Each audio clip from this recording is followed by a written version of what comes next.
Hey everybody, Jay here. Welcome back to the Homestead here. We got another order for a cord of firewood. So today, that's what we're going to work on. So anyways, bring you guys up to speed. We sold this cord of wood. You guys saw that. This is all maple, red oak, and a bunch of other good stuff mixed in. We sold that to my good friend Josh. We have all this we hauled out from that lean over girdle tree.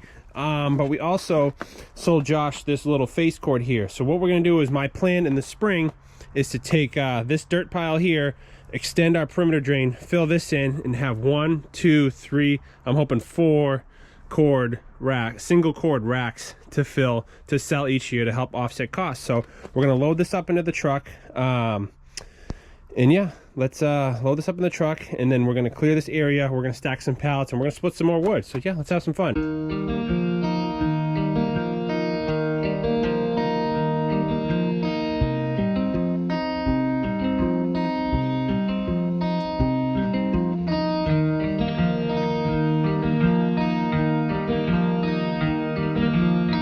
Now that is some good looking, nice dry wood.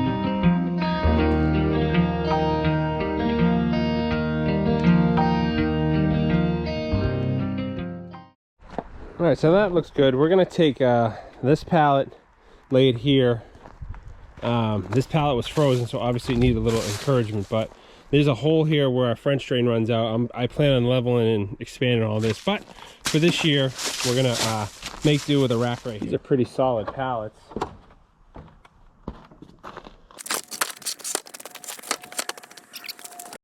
Alright guys, so you've seen me do this before on that other firewood rack.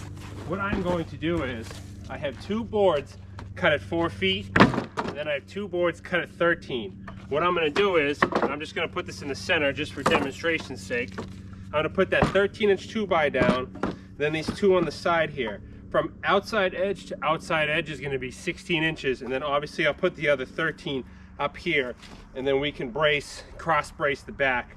But pretty much this pallet is 53 inches, so it'll give us 16, 16, 16 is 48, so we'll have a little bit of room to spare in between each row, which will be nice because we want airflow in between each row. So let's go ahead and set this one up on the end. We'll blow that out real quick. We'll cut some lumber, do the other 2, and then we'll cross brace it all together, and we'll all be happy. So let's go ahead and have some fun here. Do a little time lapse.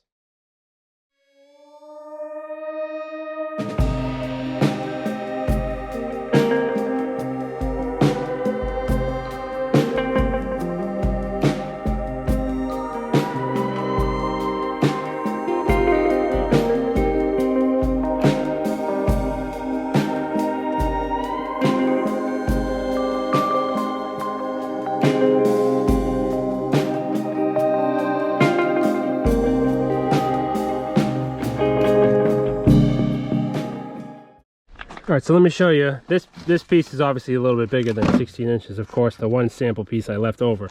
But you get the idea. So this will be, that way I know when I'm stacking my wood, this is 16 inches wide, and right to the top of this is 4 feet. So if I stack this 4 feet across in 16-inch rows, that's how easily I can measure out a cord like you see over there.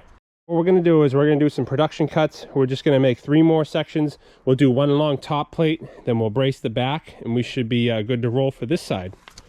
My goal, as I said, is to level this whole area off and do 1 big rack, because this side, as you can tell, let me show you, gets the most sun. The sun will rise up in the east there, crest that pine tree, and continue its route like you see. So having all my firewood over here facing the sun will help in drying it. So yes, let's blow this last rack, these last 2 out, and we'll catch up in a second.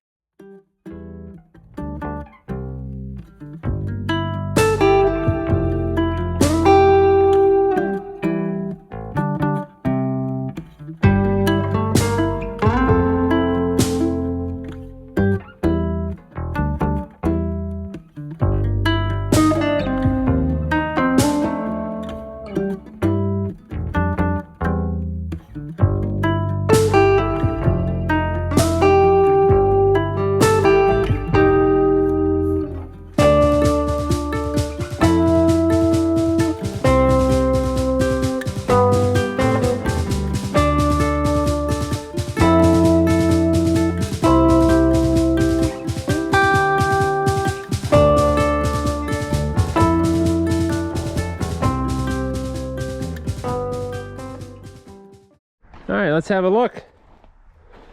Not bad. As you can see, we got our log here. So we got 3 rows, 4 feet tall, plus 1.5 inches for our top plate. That just gives it kind of extra strength. But what we did was, or is, as you can see, we have a 2.5 inch gap between here. So we cut a little sliver.